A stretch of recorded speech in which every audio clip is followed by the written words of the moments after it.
हम नहीं जाएंगे काली देह में। बोले क्यों? बोले मेरी मैया ने 108 एकादशी व्रत किए हैं तब हमारा प्राकट्य हुआ है।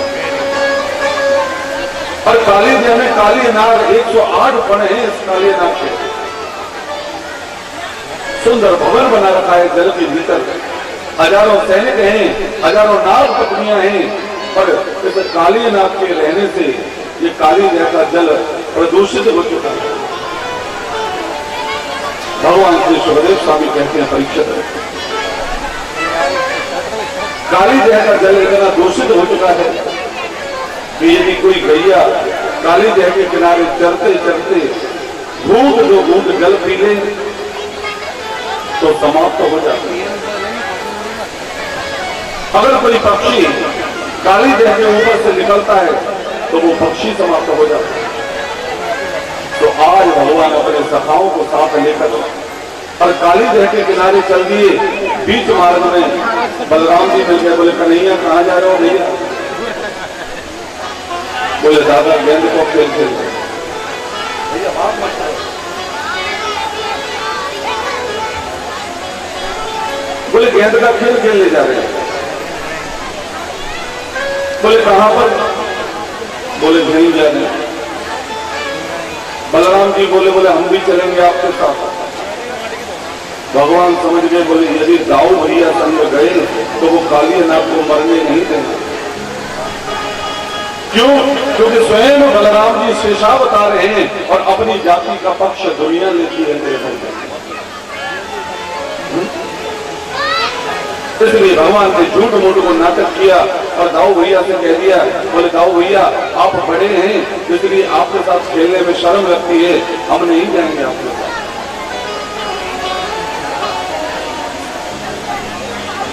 भगवान अपने समस्त सखाओं के साथ काली देह के किनारे पर पहुंचे। सज्जनों, बोल यदि काली देह में गई तो मैं ही लाकर सुखदेव भगवान कहते हैं परीक्षित, उसके पास तोष ने टोल मारा तो गेंद प्रतोष के पास पहुंची। प्रतोष ने टोल, ये सवेरे सखा बोल पड़े भगवान की। बोले कन्हैया अब तो तेरी टोल से गई है गेंद काली देह में, तो कोई लाइका नाटक करते हैं, सखाओं से निवेदन करते हैं। बेलोक्य दूषिता धीरे धीरे धीरे धीरे धीरे कृष्ण काली देह की ओर बढ़ते चले जा रहे हैं।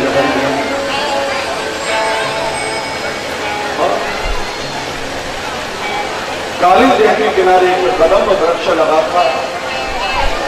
उस कदम वृक्ष की डाली पकड़ी भगवान ने और एक छलांग लगाई, झट से कदम वृक्ष पर चढ़ गए। और जैसे कदम वृक्ष पर चढ़े गोविंद तो सखाओं से बोल पड़े। बोले भैया कूद जाऊं। समस्त सखाओं ने हाथ जोड़ दिए। बोले भैया कन्हैया अरे तो पे ऐसी 1000 गेंद मारी जाए तू नीचे उतर गया, हमें तेरी गेंद ना चाहिए। भगवान बोल पड़े। बोले ना भैया अब तो मैं बाई गेंद को लाइक मानी को मैं छोड़ू ही ना। घर में बैठी हुई मैया यशोदा के हृदय में धूम से आवाज आई। मैया यशोदा प्रचलित हो गई, दौड़ लगाती वृंदावन की गलियों में मार्ग में मिलता है उससे बस गले लगाती है मैया और एक ही प्रश्न करती है, मेरा मन बहुत घबरा रहा है, सवेरे से न जाने कहां चलोगे। सामने से बाबा नंद चले आ रहे थे महाराज। बाबा नंद ने पूछी। बोले कहा बात है यशोदा इतनी घबराई क्यों है? मेरा मन बहुत घबरा है, दुखी है। अब तो बाबा नंद मैया यशोदा वृंदावन की गलियों में ढूंढ लिए लाला को। सामने से बलदाऊ चले आ रहे थे तो दाऊ को अंक में भरा मैया यशोदा ने। अरे बलराम बेटा कन्हैया का कुछ पता नहीं है सुबह से। बलराम कहते बोले भैया घबरा क्यों रही है तू? अरे मेरा भैया अपने सखन के संग में खेल खेल के गए गेंद को। बोले कहां पर गया है बलराम? बलराम जी ने जैसे कही, बोले मैया काली रहती कह के गौए, हे कृष्ण कहा मैया जसोदा ने, और धम्म से पृथ्वी पर गिरी, मूर्छित हो गई मैया जसोदा।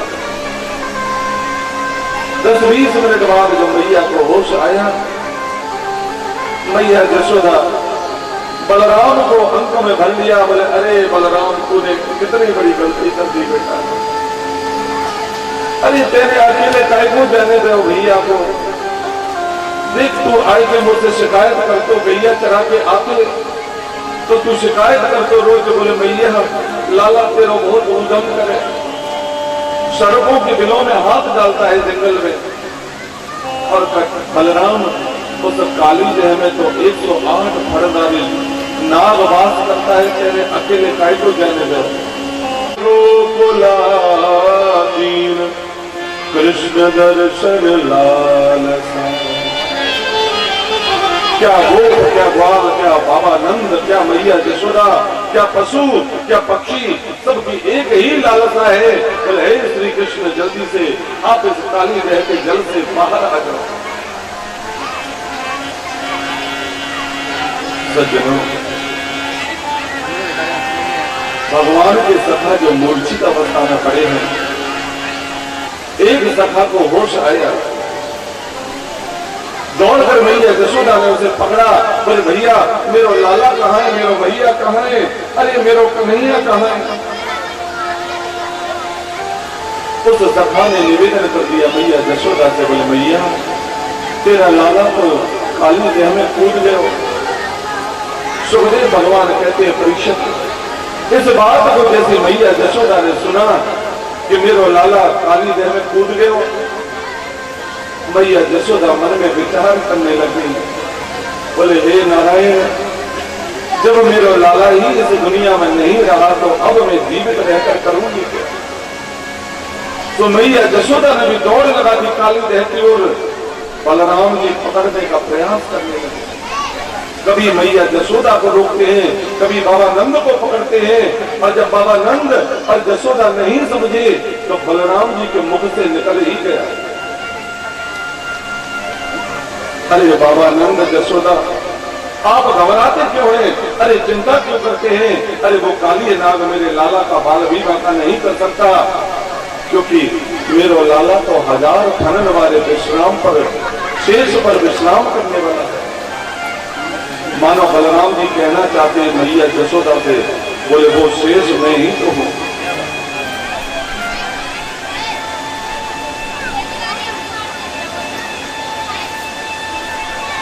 भगवान श्री सुखदेव स्वामी कहते हैं परीक्षित, ये तो आपने काली देह के किनारे के दर्शन किए हैं, अब जल के भीतर भगवान की क्या लीला चल रही है उसके दर्शन कराता हूं। इस काली देह के दायरे में एक भवन बना हुआ है, सुंदर महल बना है इस काली नाग का, हजारों सेवक हैं, हजारों नाग पत्नियां हैं इसकी। और जब भगवान ने छलांग लगाई काली देह के जल में कंपन उत्पन्न हुई। ये नाग पत्नियां सबसे पहले भगवान के सम्मुख आई और भगवान का सौंदर्य देखा इन नाग पत्नियों ने, इन्होंने हाथ जोड़ दिए, बोले भगवान आप जहां से भी आए हैं कृपा करके अतिशीघ्र काली देह का परित्याग कर दीजिए, क्योंकि अभी हमारे पतिदेव विश्राम में हैं, अगर जाग गए तो आपको जीवित नहीं छोड़ने पाए। इतने में 2 सैनिक आए और सैनिकों ने काली नाग को सूचना दी, बोले महाराज इस समय काली देह के जल में बहुत बड़ा आश्चर्य है। पहला आश्चर्य तो यह है कि आज से पहले इतना सुंदर बालक इस काली देह के जल में नहीं है,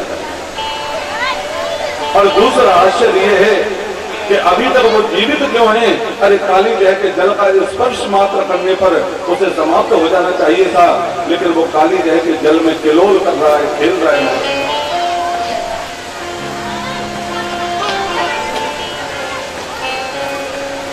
सुखदेव भगवान कहते हैं परीक्षित स्वयं ये कालिया नाग अपने महल से निकल कर आया और जब भगवान का सौंदर्य देखा इसने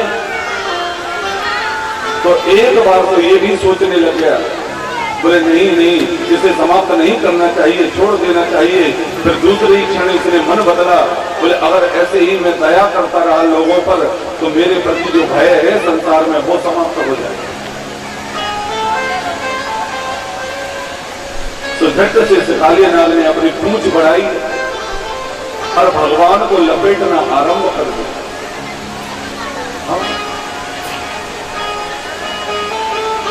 लेकिन विचार करें मेरे भाई नहीं, अणोर अणियान में तो न महिया,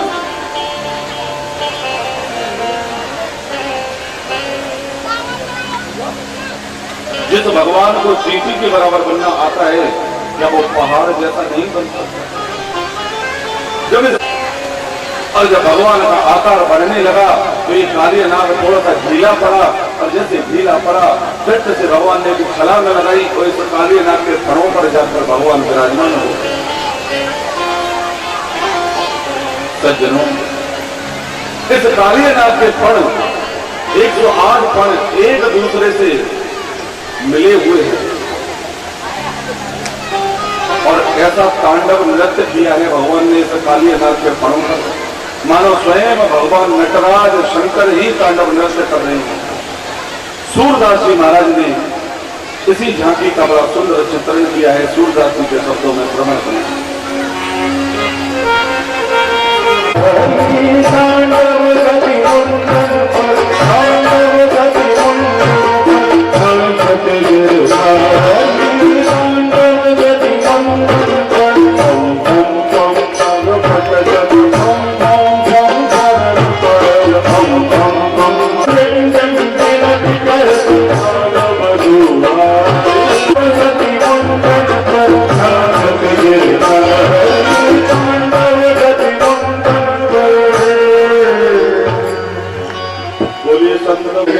श्री राधे।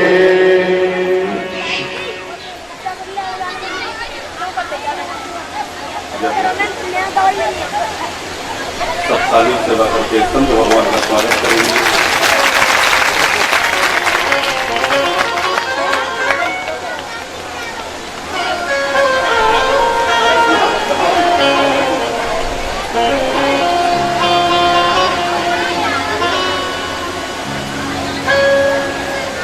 चरणों में इस दास का कोटान कोट नमन है।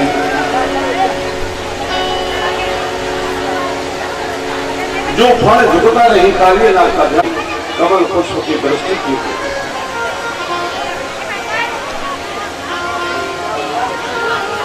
नाग पत्नियों ने हाथ जोड़े भगवान के, बोले प्रभु इन चूड़ियों की लाज रख लीजिए, अगर ऐसे ही आप पतिदेव के मस्तिष्क पर नृत्य करते रहे तो पतिदेव समाप्त हो जाएगा। भगवान कहते नाग पत्नियों से, बोले देवियों जब तक ये कालिया नाग मुझसे क्षमा नहीं मांगेगा तब तक मैं इसे छोड़ नहीं सकता। आप इसे क्षमा मांगने के लिए कहिए। नाग पत्नियां गई कालिया नाग के पास, ध्यान देना मेरे भाई बहन। बोले पतिदेव ये तो पूर्ण ब्रह्म है, साक्षात ब्रह्म है और ब्रह्म के आगे जीव यदि झुक जाए तो इसमें मान और अपमान की कोई महिमा नहीं होती मेरे भाई बहन, इसलिए आप इनसे क्षमा मांग लीजिए। लेकिन बाहर कालिया नाग ने भी कह दिया, बोले ओ फणों पर नृत्य करने वाले, एक क्षण के लिए सम्मुख आजा, मेरे कुछ प्रश्न हैं उनके उत्तर दे दे, मुझे मेरे प्राणों की चिंता नहीं, फिर भले ही मुझे समाप्त कर देना लेकिन क्षमा नहीं मांगूंगा।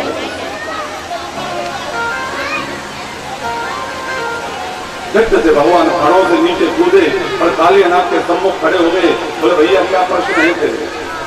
बोले प्रश्न ही नहीं है मेरे, आपके श्रीमुख से मैं न्याय कराना चाहता हूं।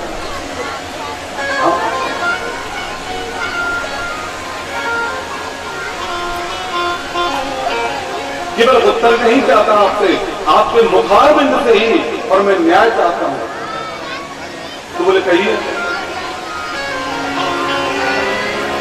भवान ही कारणम तत्र सर्वज्ञो जगदीश्वर अनुग्रहं विग्रहं वा मन्यसे तद्विदेन। भवान ही कारण तत्व। बोले श्रीमान जी, आप मेरी कमजोरी मत समझना ऐसे कि मैं आपसे बात करता हूं। मैं प्राणों की भीख नहीं मांगूंगा आपसे। आप मुझे समाप्त कर रहे हो तो अभी कर दीजिए। आपसे प्राणों की भीख नहीं मांगूंगा, लेकिन प्यारे कुछ प्रश्न हैं मेरे, पहले उनका उत्तर प्रदान कर दे, फिर मुझे मार देना। मुझे प्राणों की चिंता नहीं। जितने बुजुर्ग बैठे ध्यान देना कथा पर। 4 प्रश्न किए हैं कालिया नाग ने भगवान से, कन्हैया लाल जी सामने देखोगे। बोले पहला प्रश्न, सब लोग ध्यान देना। बोले प्रभु ये बताइए ये संसार किसने बनाया? भगवान ने कहा, बोले भैया कालिया नाम मैंने ही बनाया। बोले लिख लीजिए। दूसरा प्रश्न, बोले इस संसार में नाग किसने बनाए? भगवान कहते हैं बोले मैंने। बोले ये भी नोट कर लीजिए। तीसरा प्रश्न, बोले नागों को क्रोध किसने दिया? भगवान कहते हैं बोले मैंने। बोले अंतिम प्रश्न, बोले नागों को विष अथवा जहर किसने प्रदान किया? भगवान ने कहा बोले मैंने। तो फिर भैया ये बताओ मेरी गलती क्या है जो मुझे मारे डाल रहे हो? पहले कारण तो बताओ, क्या अपराध है मेरा? क्योंकि बिना सर्च वारंट के तो पुलिस भी अरेस्ट नहीं कर सकती महाराज। आपको पहले कारण बताना पड़ेगा लड़ाई झगड़े के लिए। ऐसा थोड़ी है किसी को पकड़ा और शुरू हो गया। पहले कारण तो चाहिए। भगवान एकदम मौन हो गए कालिया नाग के प्रश्नों को सुनकर। और 24 अवतारों में भगवान 3 जगह मौन हो गए, उत्तर देते नहीं बनाया महाराज। कारण कवन नाग मोई मारा मैं बैरी सुग्रीव से।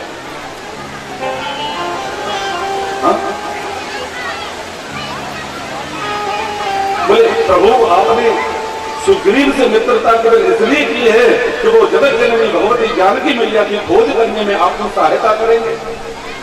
अरे ठाकुर, एक बार आप इस दास पर भरोसा करके देखते, एक बार मुझ बाली से कह के देखते। जिस रावण को 6 महीने तक कांख में दबा के रखा, उस रावण को लंका सहित आपके चरणों में हाजिर कर देता। बोले कालिया नाग, हम अपने चरण चिन्ह स्थापित करते हैं, अब गरुड़ जी आपको सताएंगे नहीं। आपने देखा होगा मेरे भाई बहन, कई काले नागों के मस्तिष्क पर आज भी भगवान के चरण चिन्ह प्राप्त होते, उन्हें गरुड़ कदापि सताया नहीं करते।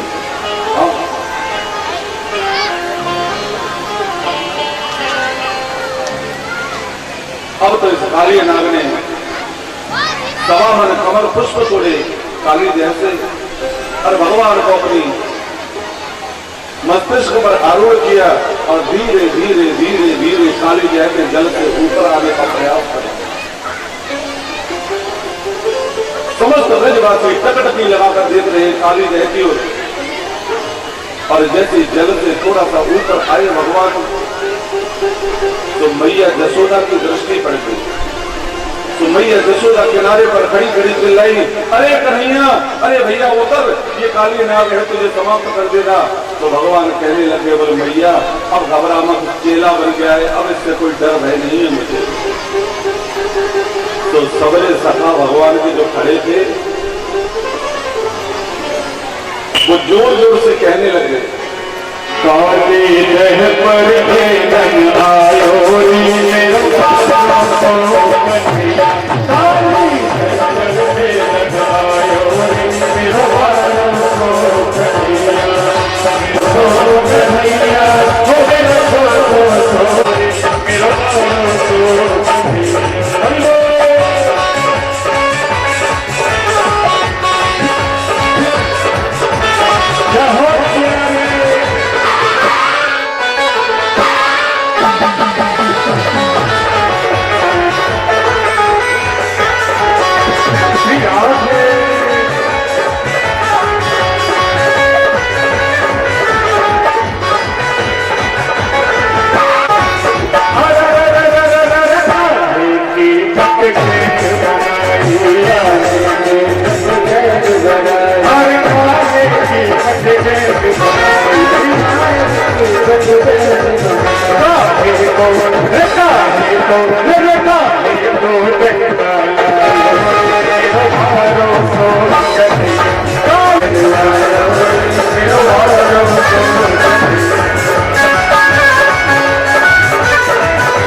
महायोगीन्द्रधीश्वरी नंद गोपसुतं देवी पतिमे कुरुते नमः। भागवत का बहुत बड़ा मंत्र है ये। कात्यायनी महामाये महायोगीन्द्रधीश्वरी नंद गोपसुतं देवी पतिमे कुरुते नमः। अगर किसी कन्या के विवाह में कोई रुकावट आ रही हो और वो स्वतः कन्या के माध्यम से ही 21 दिन का इस मंत्र के साथ अनुष्ठान कराया जाए तो भागवत भगवान की ऐसी कृपा है कि 3 से 4 महीने में उस कन्या का विवाह संपन्न हो जाता है। प्रेम से बोलो जय श्री।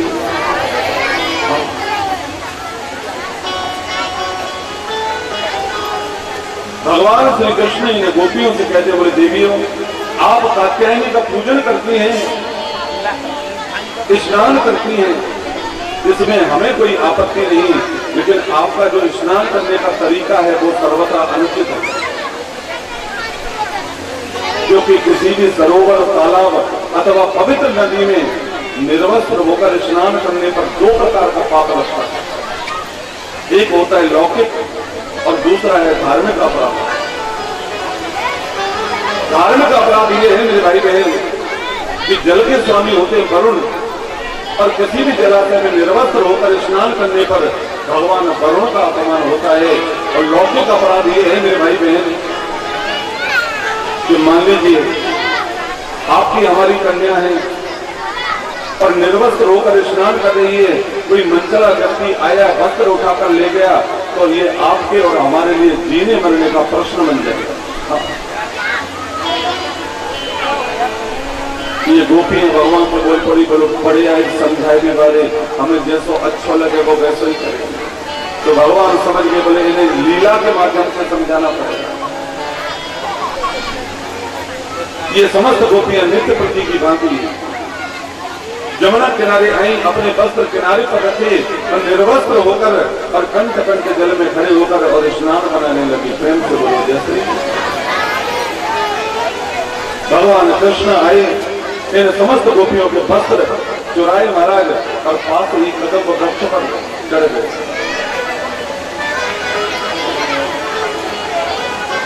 घंटे आधे घंटे बाद जब इन गोपियों ने किनारे की ओर देखा महाराज तो इन्हें अपने वस्त्र दिखाई नहीं दिए।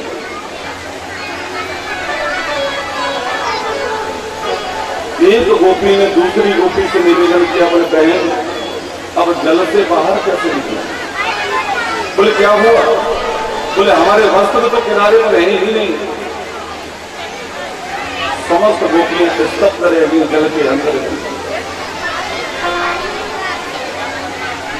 एक गोपी को कदम वृक्ष पर वस्त्र दिखाई दिए तो उस गोपी ने कह दिया दूसरी गोपी को, चढ़ गए डाल सुरारी कदम पर पटवारी, चढ़ गए डाल सुरारी कदम पर पटवारी, पटवारी गिरधारी पटवारी गिरधारी, चढ़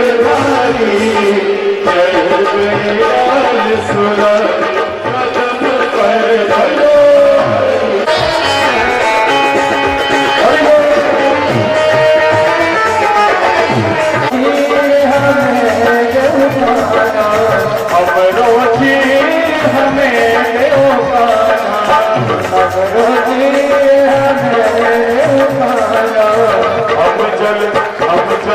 हम जल बीच उठाए कदम पर पटवारी, हम जल बीच उठाए कदम पर पटवारी, चढ़ गए डाल सुरारी।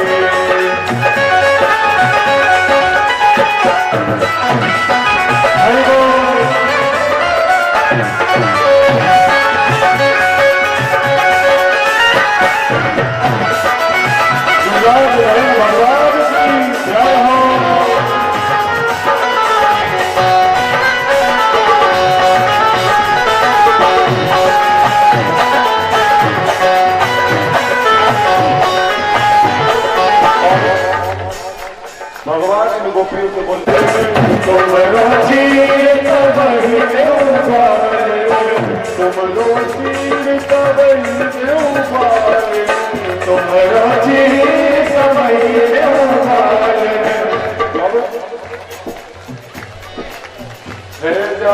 है जाओ जल से न्यारी कदम पर पटवारी, है जाओ जल से न्यारी कदम पर पटवारी, चढ़ गए डाल सुरारी कदम पर पटवारी। हम वृक्ष पर दिखाई दिए मेरे वस्त्र हमें प्रदान कर दिए तो भगवान भी बोल पड़े गोपियों से, मयुक्तम मातरिष्यथ अत्रागत्य सुवासांसि प्रतीक्षन्तु सुते। ये धर्म की स्थापना करने के लिए इनका अवतार हुआ है और ये कह रहे हैं बोले जैसा हम कहते हैं वैसा कर।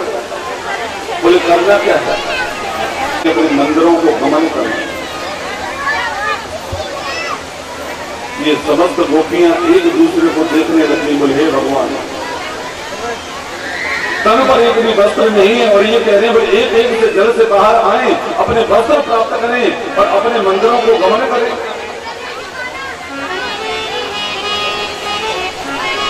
तब समस्त गोपियों ने आपस में मंत्रणा की मेरे भाई बहन। ध्यान देना आप सब लोग जितने बुजुर्ग बैठे हैं, इन गोपियों ने विचार किया आपस में, बोले ये जो आप और हम वस्त्र पहने हैं मेरे भाई बहन, ये तो समाज की लज्जा को छुपाने के लिए है। उस दीन दयाल भगवान कृपा निधान के आगे जीव चाहे हजार वस्त्र क्यों न धारण कर ले, तब भी उसके सामने तो जीव निर्वस्त्र ही है मेरे भाई बहन। उससे क्या छुपा सकते हैं आप और हम? सबके सब गोपियां जल से बाहर आई, अपने वस्त्र प्राप्त किए और अपने अपने मंदिरों को गमन कर गई। प्रेम से बोलो जय श्री। लेकिन आइए अब इस लीला प्रसंग के ऊपर मनन करते हैं, जिससे शंका का समाधान हो जाएगा आप सबके। इस चीरहरण प्रसंग को 3 भागों में 3 रूपों में आपके सामने रख रहा हूं, और जब तीनों रूपों से ये स्पष्ट हो जाएगा कि भगवान ने गोपियों के वस्त्र चुराए तो भगवान को कोई दोष नहीं लगता। ध्यान देना आप सब लोग।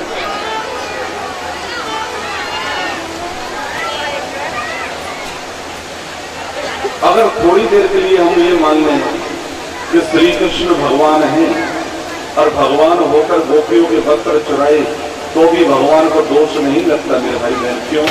क्योंकि रामचरित्र में बाबा गोस्वामी दास ने निवेदन कर दिया,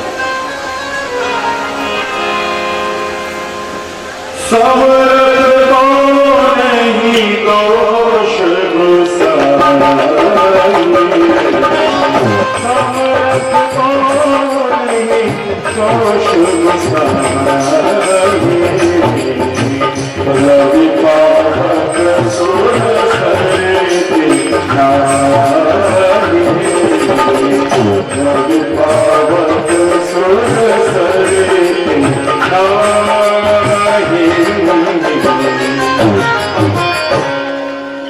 पहले भाव के दर्शन करें आप सब। अगर भगवान को, श्री कृष्ण को हम थोड़ी देर के लिए भगवान मान लें कि भगवान होकर और गोपियों के वस्त्र चुराए तब भी दोष नहीं लगता। क्यों? क्योंकि रामचरितमानस में उल्लेख किया है बाबा ने, बोले समर्थ को नहीं दोष होता है। जो सामर्थ्यवान व्यक्ति होता है उसे दोष नहीं लगता। आप ये बताइए, सब संभ्रांत श्रोता हैं, पढ़े लिखे हैं, बुद्धिमान हैं। आप और हम गंगा जी जाते हैं स्नान करने, हर गंगे करके डुबकी भी लगाते हैं, गंगा जल का पान भी करते हैं सब। और ये बात आप और हम अच्छी तरह जानते हैं कि भारतवर्ष के जितने शहर हैं उनकी गंदगी गंगा जी में ही प्रवाहित होती है। फिर भी आपका हमारा विश्वास है कि गंगा मैया कभी प्रदूषित नहीं होती,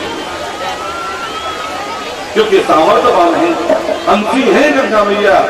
और वही गंगा जल यदि एक कटोरी में भरकर और हम घर ले आए और कोई सूकर आकर स्पर्श कर दे तो क्या कोई पीना पसंद करेगा उस गंगा जल को?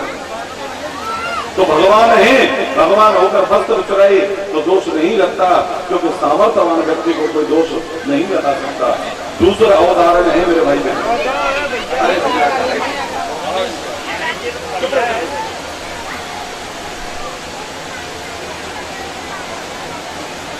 अभी रुक जाओ।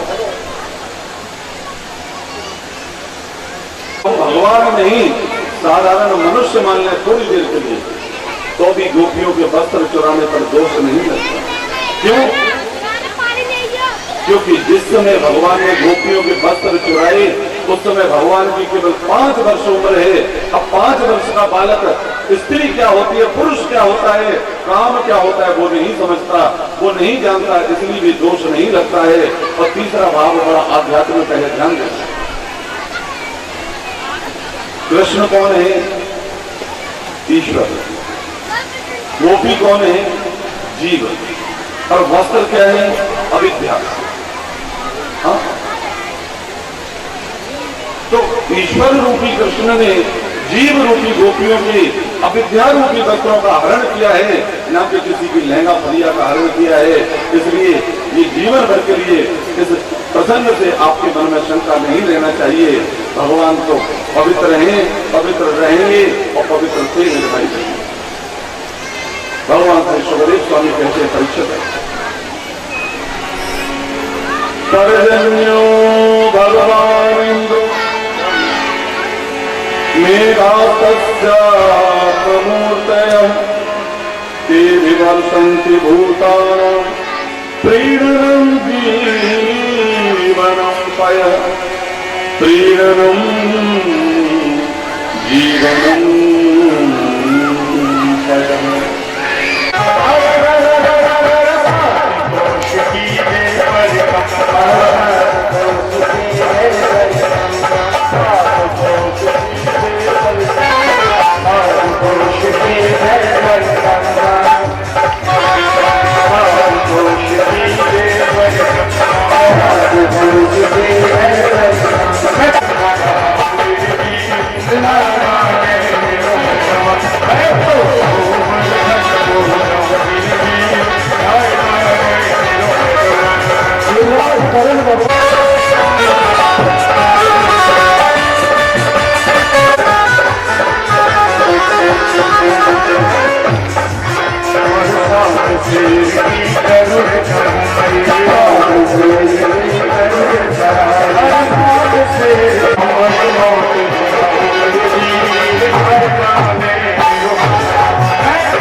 अपने बारी बारी से परिक्रमा लगाए, पूजन करें विधिवत और अपनी जो भी मनोकामनाएं भगवान श्री प्रसाद के चरणों में रखें। और मुझे विश्वास है इतने कृपालु दयालु जो बताए कि वो आपकी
भवानी की जय। राठौर साहब आरती प्रज्वलित करेंगे।